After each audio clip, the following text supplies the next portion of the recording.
From Washington, this is VOA News.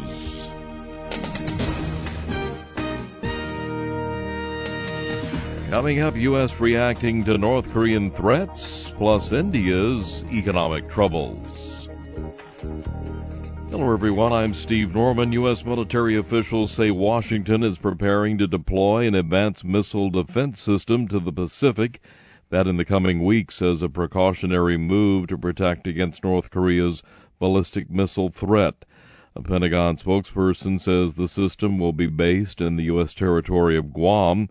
U.S. Defense Chief Chuck Hagel Wednesday talked about the North Korean threat to Guam and other areas. Some of the actions they've taken over the last few weeks present a real and clear danger and threat to the interests, certainly, of our allies, starting with South Korea and Japan, and also the threats that the North Koreans have leveled directly at the United States regarding our base in Guam, threatened Hawaii, threatened the west coast of the United States. Meantime, North Korea has made it known that it is angered by a new round of international sanctions regarding its nuclear agenda.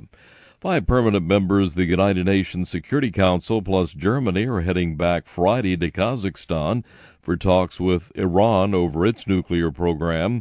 Western officials are hoping Tehran will react positively to their latest offer, made during the first round of talks in February, when the so-called P5+1 offered the possibility of easing some international sanctions. The heaviest exchange of fire between Israel and Gaza in months is drawing attention to Salafist groups in the Palestinian territory.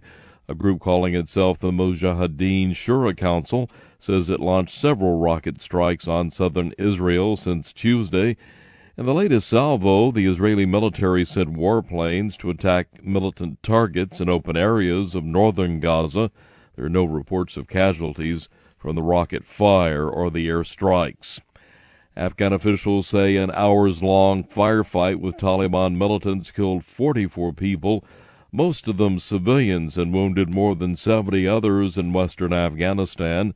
Security forces were able to kill all 9 attackers on Wednesday, 7 hours after they stormed a government compound in the Farah province.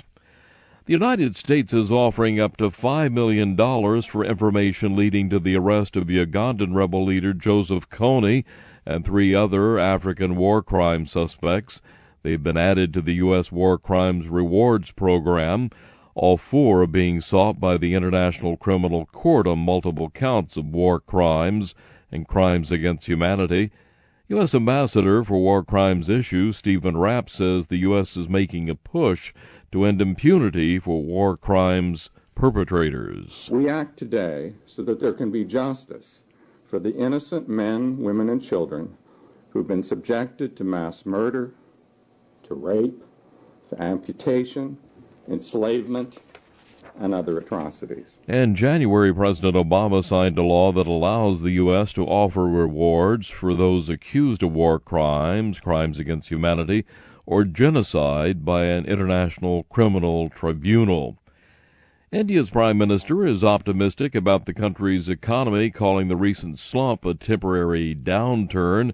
Anjana Pasricha is in New Delhi with details. Prime Minister Manmohan Singh says he is confident that India will disprove the pessimism expressed by some in the financial community.